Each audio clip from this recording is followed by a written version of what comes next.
जय हिंद दोस्तों।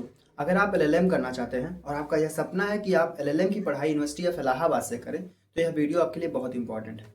हम इस वीडियो में बात करने वाले हैं कि इलाहाबाद यूनिवर्सिटी में एलएलएम एडमिशन के लिए क्या प्रोसेस है, पूरा स्टेप टू स्टेप बताएंगे। दूसरी बात करेंगे कि कौन कौन इलाहाबाद यूनिवर्सिटी में एलएलएम के एंट्रेंस एग्जाम को दे सकता है। और तीसरी बात करेंगे कि आपको एक लास्ट में कोई इंपॉर्टेंट टिप्स दे देंगे जिससे क्या होगा कि आपका जो एडमिशन प्रोसेस होगा उसमें कुछ आपको मदद मिल सके, कैसे आप एडमिशन के जो एंट्रेंस एग्जाम है उसको क्रैक कर सकते हैं। तो इस वीडियो को आप पूरा जरूर देखिएगा जिससे आपको पूरी जानकारी अच्छी तरीके से पता चल सके। तो सबसे पहले हम बात करते हैं कि जो इलाहाबाद यूनिवर्सिटी है इसके इतिहास के बारे में, कि इलाहाबाद यूनिवर्सिटी जो है देश की सबसे पुरानी और प्रतिष्ठित यूनिवर्सिटी में से एक है, जिसे ऑक्सफोर्ड ऑफ द ईस्ट के नाम से भी जाना जाता है। और दूसरी बात यह करें कि इलाहाबाद यूनिवर्सिटी में जो एलएलएम का प्रोग्राम है, कोर्स है, इसका बहुत रेपुटेटेड और जुडिशियल सर्विसेज एकेडमिक्स में काफ़ी ज़्यादा रिसर्च के लिए इंपॉर्टेंट माना जाता है कि यहाँ का जो एलएलएम कोर्स है, एलएलबी कोर्स है, ये रिसर्च के फील्ड में भी, जुडिशियल सर्विसेज के फील्ड में भी और पढ़ाई के भी फील्ड में बहुत रेपुटेटेड माना जाता है। दूसरी बात करें कि जो एलएलएम एंट्रेंस एग्जाम होता है उसका स्टेप बाय स्टेप क्या प्रोसेस होता है, पूरा हम बात करने वाले हैं। तो सबसे पहले बात, एंट्रेंस एग्जाम होता है तो इलाहाबाद यूनिवर्सिटी का जो एलएलएम का एंट्रेंस एग्जाम होगा वो इलाहाबाद यूनिवर्सिटी अपना खुद कंडक्ट कराती है, ना कि सीयूटी। मतलब सीयूटी का के माध्यम से इलाहाबाद यूनिवर्सिटी में ना एलएलबी का एडमिशन होता है, ना ही एलएलएम का एडमिशन होता है। यहाँ पे जो भी लॉ के कोर्सेज में एडमिशन होंगे वो इलाहाबाद यूनिवर्सिटी खुद ही सीयूटी के तहत ना करा के अपना खुद ही इलाहाबाद यूनिवर्सिटी एंट्रेंस एग्जाम कराती है पीजी कोर्सेज को लेकर के। अब अगर हम बात करें एलिजिबिलिटी क्राइटेरिया को लेकर के, तो आपके पास एलएलएम एंट्रेंस एग्जाम का फॉर्म फिल करने से पहले एलएलबी की डिग्री कंप्लीट होनी चाहिए, उसका सर्टिफिकेट, उसकी डिग्री आपके पास होनी चाहिए जिसमें आपका 50% मार्क्स मिला हो। और ये 50% मार्क्स जो बताया गया है इसमें जो कैटेगरी वाइज रिलैक्सेशन भी होता है वो भी मिलता है। जैसे आप जनरल से हैं, ओबीसी से हैं, एससी से, एसटी से हैं, किस कैटेगरी से आप आ रहे हैं उस हिसाब से आपको रिलैक्सेशन भी मिलेगा। अब हम बात करें कि एप्लीकेशन फॉर्म कब आता है और एप्लीकेशन फॉर्म कैसे फिलअप होता है। तो बात करें एप्लीकेशन फॉर्म की, तो जो एप्लीकेशन फॉर्म इलाहाबाद यूनिवर्सिटी के एंट्रेंस एग्जाम का होगा वो ऑनलाइन प्रोसेस में आएगा। पूरा प्रोसेस ऑनलाइन होगा, एडमिशन तक लेकर के सारा का सारा प्रोसेस आपका ऑनलाइन होने वाला है। तो सबसे पहले आपका जो एंट्रेंस एग्जाम आएगा उसका फॉर्म फिलअप करने के लिए आपको ऑनलाइन प्रोसेस पे रजिस्ट्रेशन करना पड़ेगा। और बात करें कि आपको पता कैसे चलेगा कि ऑनलाइन फॉर्म आ चुका है या नहीं आ चुका है, तो दूसरा पहला ऑप्शन आपके पास ये होता है कि आप ऑफिशियल वेबसाइट पे चेक करते रहिए कि एंट्रेंस एग्जाम का फॉर्म आया या नहीं आया। जैसे फॉर्म आएगा आप फॉर्म चेक करके अपना फॉर्म फिल करिए। दूसरा ऑप्शन आपके पास ये है कि आप हमारे यूट्यूब चैनल से भी जुड़ सकते हैं, जिससे हम आपको जैसे ही फॉर्म का डेट रिलीज होगा, क्या फीस होगा, क्या अपडेट आएगा, वो सारा भी अपडेट आपको बता देंगे। अभी आपको एक हिंट दे दें कि आपका जो फॉर्म आने वाला है वो अप्रैल के पहले हफ्ते तक आ जाएगा। मतलब 15 अप्रैल से पहले ही समझ लीजिए कि आपका फॉर्म रिलीज हो जाएगा। उसका जो डेट आएगा वो भी अपडेट हम आपको एग्जैक्ट बताने वाले हैं जब हमारा फॉर्म रिलीज कर दिया जाएगा यूनिवर्सिटी ऑफ इलाहाबाद से। अब अगर हम बात करें कि मेरिट लिस्ट जो बनाई जाती है वो कैसे होती है, काउंसलिंग कैसे होता है, तो जिस हिसाब से आपका एंट्रेंस एग्जाम में स्कोर आएगा, जैसे आपका एंट्रेंस एग्जाम होगा उसमें जो भी स्कोर आप पाएंगे, जो भी मार्क्स आपके आएंगे, उसके हिसाब से मेरिट लिस्ट बनाया जाता है। उस मेरिट लिस्ट को बनाए जाने के बाद आपका काउंसलिंग होगा, डॉक्यूमेंट वेरिफिकेशन होगा।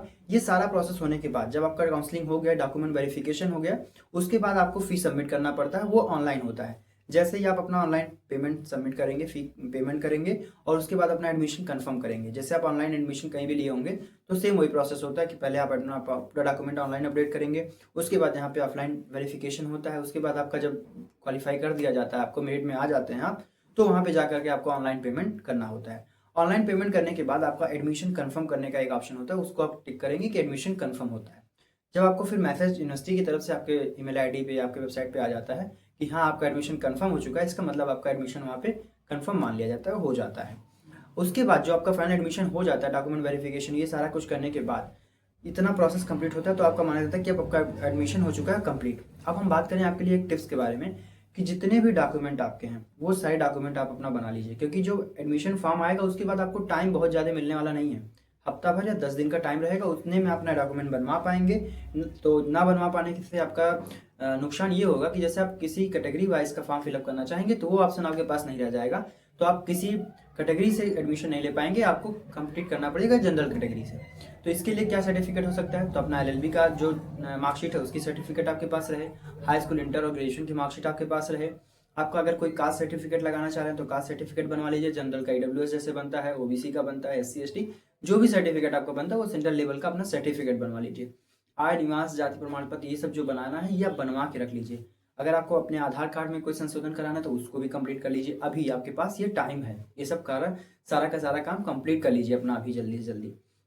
अब अगर हम बात करें प्रिपरेशन को लेकर के आपके लिए क्या प्रिपरेशन हो सकता है, कैसे आप पढ़ सकते हैं इसके लिए, तो सबसे पहले आप बेयर एक्ट्स पे जरूर फोकस करिए। बेयर एक्ट सबसे इंपॉर्टेंट ऑप्शन होता है। अगर आप किसी भी एग्जाम के एलएलबी के एलएलएम के लिए एंट्रेंस एग्जाम की तैयारी कर रहे हैं तो आपके पास बेयर एक्ट सबसे बेस्ट ऑप्शन होता है, क्योंकि पूरी बुक्स को पढ़ पाना बहुत कठिन होगा, इतने कम टाइम में आप पूरा बुक्स नहीं कवर कर सकते हैं। लेकिन आप बेयर एक्ट पढ़ना चाहें तो जो मेन टॉपिक है सिलेबस के हिसाब से उसको आप पढ़ सकते हैं। बात करें सिलेबस की तो अगले वीडियो में हम सिलेबस भी कवर करेंगे, क्या क्या टॉपिक आने वाला है, कौन कौन से सब्जेक्ट से आने वाला है, वो भी बात हम कवर करेंगे। क्योंकि इस वीडियो में अगर कवर करते तो वो वीडियो काफ़ी लॉन्ग हो जाता, इस वजह से इस वीडियो में उस सिलेबस वाले टॉपिक को नहीं कवर कर रहे हैं।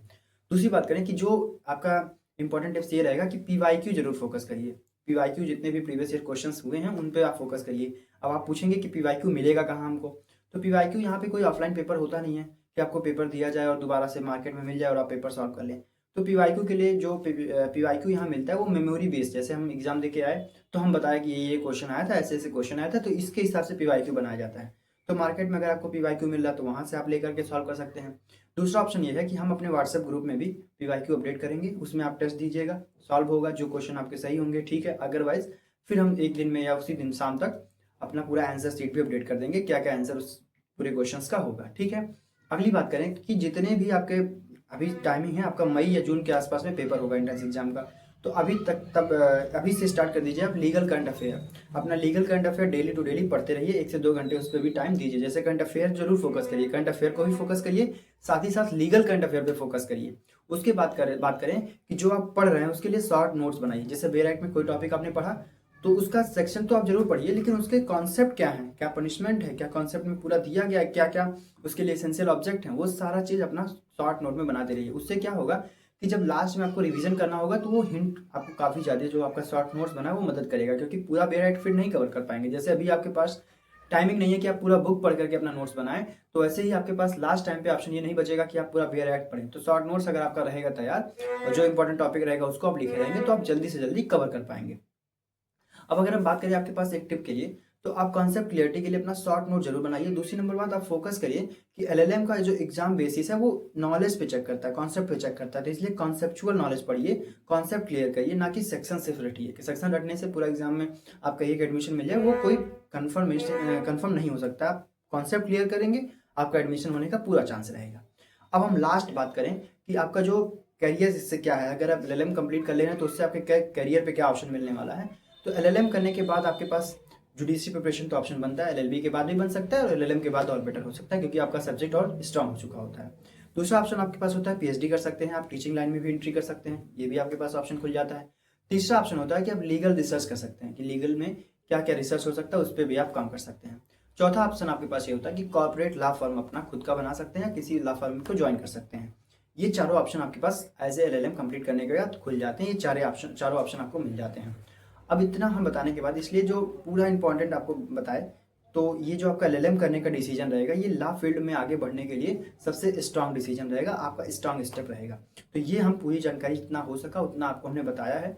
आगे आप किस बारे में एलएलएम एडमिशन के बारे में, इलाहाबाद यूनिवर्सिटी के रिलेटेड और किस इन्फॉर्मेशन के बारे में जानना चाहते हैं उसके बारे में भी कमेंट कीजिएगा, उसका भी इन्फॉर्मेशन आपको इसी तरीके से वीडियोज़ में दिए जाएंगे।